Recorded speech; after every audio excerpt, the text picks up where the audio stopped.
Es geht direkt los, das ist ein Spoiler-Video. Es steht im Titel 3, 2, 1. Ahsoka Tano! Was hatte sie über die Vergangenheit von Baby Yoda alles zu sagen? Wie wird Mandos Reise weitergehen? Und warum ich euch schon seit Monaten erzähle, dass Ahsoka ihre eigene Disney-Plus-Serie bekommen wird. Schauen wir es uns an. Hier in einer neuen Folge The Mandalorian Recap. Mein Name ist Julian und willkommen auf dem kleinen Kanal hier namens Filmplanet. Wenn ihr zum ersten Mal dabei seid, vergesst nicht, dem Video einen Daumen hoch dazulassen und schreibt mir in den Kommentaren, wie ihr die Live-Action-Einführung von Ahsoka Tano fandet. Es gibt so viel zu besprechen, also verlieren wir keine Zeit und legen direkt los. Nummer 5, Ahsoka Tano. Wie versprochen sind wir nun endlich auf dem Planeten Corvus in der Stadt Calodan angekommen. Und Sekunden mussten wir nur warten und schon sehen wir die weißen Lichtschwerter von Ahsoka Tano. Die ehemalige und einzige Schülerin von Anakin Skywalker, Darth Vader höchstpersönlich, die Hauptfigur der 7-staffeligen The Clone Wars Serie, die ihre Geschichte in Star Wars Rebels und in einem eigenen Roman fortführen durfte, feiert nun endlich ihr Live-Action-Debüt in The Mandalorian Kapitel 13, The Jedi. Ich bin sprachlos. Sie ist wirklich unglaublich gut umgesetzt worden. Ihr Aussehen, von den Kopftentakeln bis zur Orangenhaut, sieht super aus und nicht irgendwie falsch oder ungewohnt. Ihre Bewegungen, der schnelle und offensive Kampfstil ist beibehalten worden und auch typische Ahsoka-Eigenschaften. Besonders wichtig war für mich hierbei auch die Stimme und selbst diese klang gleich. Im Deutschen muss man sich gar keine Sorgen machen. Die bisherige Synchronsprecherin von Ahsoka, Josephine Schmidt, ist auch hier mit dabei. Im Großen und Ganzen hat die Schauspielerin Rosario Dawson eine sehr, sehr gute Performance abgeliefert. Seit 25 Jahren schon liefert sie immer ab in all ihren Rollen und nun endlich die große Figur. Sie ist Ahsoka Tano. Wir sehen in dieser Folge, wie Ahsoka Informationen von der Magistratin erfahren will. Unser Mando, ein Durchreisender, wird damit beauftragt, sie zu töten. Natürlich hat er was anderes vor, aber das hält Ahsoka nicht davon ab, sich sofort zu wehren. Mando erwähnt, dass Bo-Katan ihn schickt, eine alte, nennen wir sie Freundin von Ahsoka, und schon hört sie auf und spürt eine Verbindung zu dem Kind. Dann wird erstmal meditiert. Was für schöne Bilder dabei entstehen und wir erfahren den Namen von Baby Yoda. Nummer 4, Grogu. Ich liebe diesen Namen. So süß, wie er immer hochguckt, wenn er den Namen hört. Das erinnert mich an meinen eigenen Hund. Ahsoka gibt uns so viele lang ersehnte Antworten auf so viele Fragen der ersten Staffel. Mittels der Macht sind Grogu und Ahsoka verbunden und wir erfahren, dass der Kleine auf Coruscant bei den Jedi war. Coruscant ist die galaktische Hauptstadt, die wir so gut aus den Prequels kennen. Dort, wo auch der Jedi-Orden seinen Sitz hat. Grogu wurde als Jüngling trainiert und das zu einer Zeit, wo Ahsoka da war, also auch unter der Obhut von Jedi wie Mace Windu und Yoda. Dann, als Order 66 die Auslöschung der Jedi in Kraft setzte, wurde Grogu von jemandem versteckt. Danach spürte er viel Leid. Daraufhin erwähnt Ahsoka Meister Yoda beim Namen, den sie natürlich persönlich kennt. Wenn ihr genau hinhört, hört ihr in diesem Moment die wunderschöne Filmmusik von John Williams aus Das Imperium schlägt zurück, Yodas Theme. Das alles fühlt sich auch zum Teil an wie Yoda, der Luke trainiert, Steine heben und so. Oh, ist das schön. Und endlich erklärt Ahsoka unserem Mando die Macht. Wie ihr merkt, sage ich ziemlich oft endlich, weil wir eben so lange auf all das gewartet haben, was in dieser Episode passiert. Doch Ahsoka will Grogu nicht trainieren. Sie spürt die Angst in ihm, was zu gefährlich für eine Jedi-Ausbildung wäre.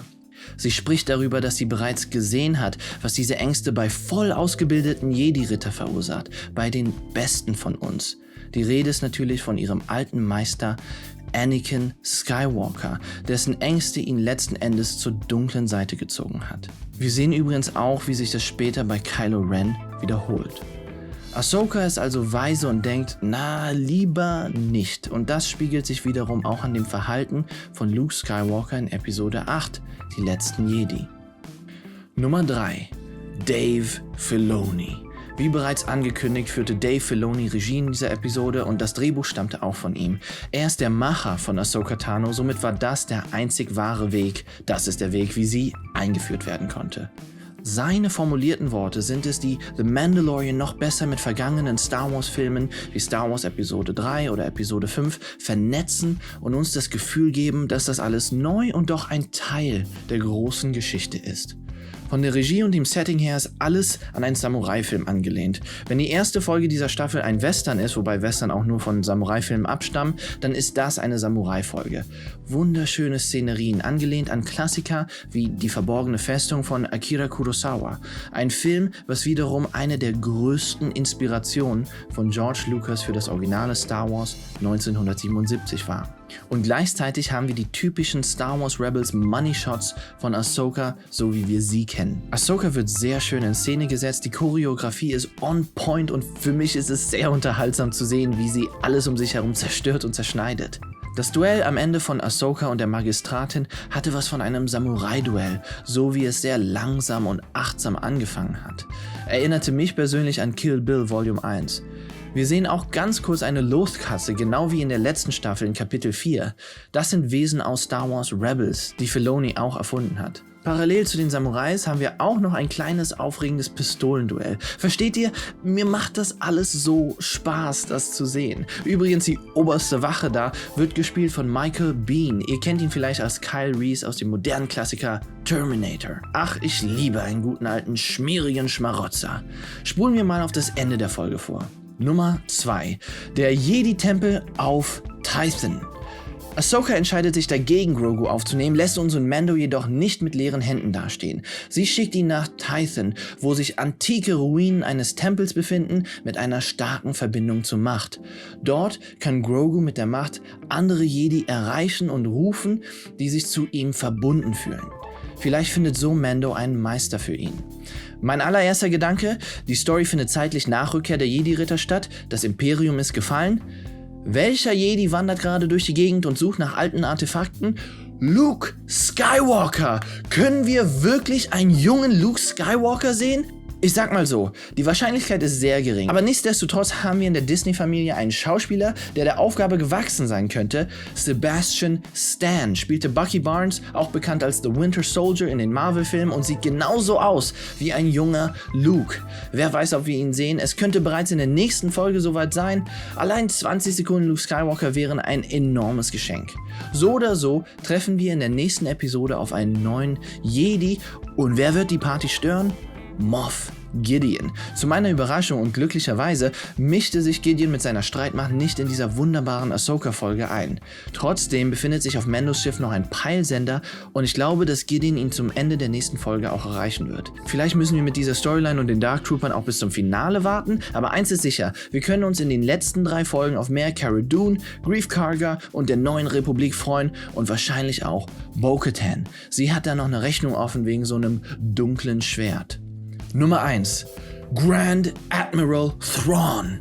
Bei der wertvollen Information, die Ahsoka von der Magistratin erfahren wollte, ging es um den Aufenthaltsort von Grand Admiral Thrawn. Eine der besten Figuren in ganz Star Wars. Einige werden ihn nicht kennen, daher hier ein ganz grober Überblick dieser facettenreichen Figur. Grand Admiral Thrawn oder Großadmiral Thrawn wurde in der nach ihm benannten Thrawn-Trilogie von Timothy Zahn erstmals in den 90er Jahren eingeführt. Thrawn war der Hauptbösewicht dieser Bücher und sie waren die Fortsetzung der Skywalker-Saga, bis sie von Disney als nicht-Kanon, also nicht legitim abgestempelt wurden. Lange haben sich Fans gewünscht, dass Thrawn in irgendeiner Art und Weise wiederbelebt wird und einer hat die Bitten erhört: Dave Filoni. Dave Filoni brachte Grand Admiral Thrawn zurück in seine Serie Star Wars Rebels, was den Autor Timothy Zahn dazu veranlasste, in den letzten Jahren 3 neue Thrawn-Bücher zu schreiben, diesmal Canon. Thrawn ist ein intelligenter Anführer, ein Admiral, der seine Offensiven gegen Bevölkerungen plant, indem er ihre Kunst studiert. Ein Stratege, der mehrere Schritte vorausdenkt, bevor sein Gegenüber auch nur weiß, in welcher Situation er sich gerade befindet. Im Rebels-Finale, welches ich hier nicht spoilern werde, erfahren wir, was aus Thrawn wurde. Jetzt ist Ahsoka auf jeden Fall auf der Suche nach ihm. Oh Leute, wisst ihr, was das bedeutet? Das ist das Tüpfelchen auf dem i, die inoffizielle Bestätigung, dass Ahsoka Tano ihre eigene Disney Plus Serie bekommen wird mit Grand Admiral Thrawn als Bösewicht. Das ist so gigantisch. Falls euch das interessiert, habe ich schon im Detail vor 6 Monaten erklärt, warum gerade sie ihre eigene Serie bekommen wird und alles ohne Spoiler für Rebels oder Clone Wars. Das Video findet ihr da oben links auf dem i oder auch unten in der Beschreibung. Das ist die Zukunft von Star Wars. Eine Vernetzung von Serien, The Mandalorian, Ahsoka Tano, die Obi-Wan Kenobi-Serie, Cassian Andor und wahrscheinlich auch Boba Fett. Diese Serien erreichen wirklich ein neues Level. Das, was das Marvel Cinematic Universe mit den Filmen derzeit so erfolgreich macht, setzen nun auch Jon Favreau und Dave Filoni für Star Wars um. Ein Filoniverse, wenn man so will. Auf jeden Fall können wir uns auf mehr Ahsoka und Thrawn freuen. Und wenn wir Thrawn sehen, dann werden wir auch Ezra Bridger sehen. Bekannt aus Star Wars Rebels, ein Jedi. Und um das Ganze zu verbinden, wird es auch Sabine Wren geben, eine Mandalorianerin. Glaubt mir, da kommt was Großes auf uns zu. Für mich persönlich, meinen eigenen Geschmack, war das die absolut beste Folge The Mandalorian. Nicht, weil die Macht und coole Lichtschwerter zu sehen waren, sondern weil diese Geschichte uns Antworten gegeben hat auf eine Frage der allerersten Folge The Mandalorian. Eine absolute Fanfavoritin perfekt eingeführt hat und mit einem Schlag das Ganze mit so vielen bereits existierenden Geschichten in Star Wars vernetzt hat. Mehr kann ich mir aus einer einzigen Folge einer Star Wars Serie nicht erhoffen. Daher meine Bewertung 10 von 10. Was ist mit euch? Es gab so viel zu sehen. Lasst euren Lieblingsmoment unten in den Kommentaren stehen. Auch nächste Woche gibt es wieder ein neues Video. Wenn ihr nicht verpassen wollt, wie es mit Grogu und Din Djarin weitergeht, dann abonniert Filmplanet und klickt da auf die Glocke. Und einige von euch haben doch bestimmt Instagram, oder? Drüben mache ich derzeit Illustrationen von ein paar Mandalorian-Figuren und wer weiß, vielleicht kommt schon diese Woche ein kleines Kunstwerk von einer gewissen Ahsoka Tano. Wenn ihr das sehen wollt, dann schaut da doch gerne vorbei. Ihr findet mich auf Instagram unter @filmplanetvideo.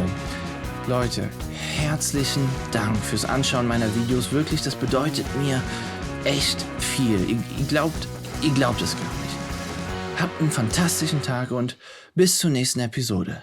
Tschüss.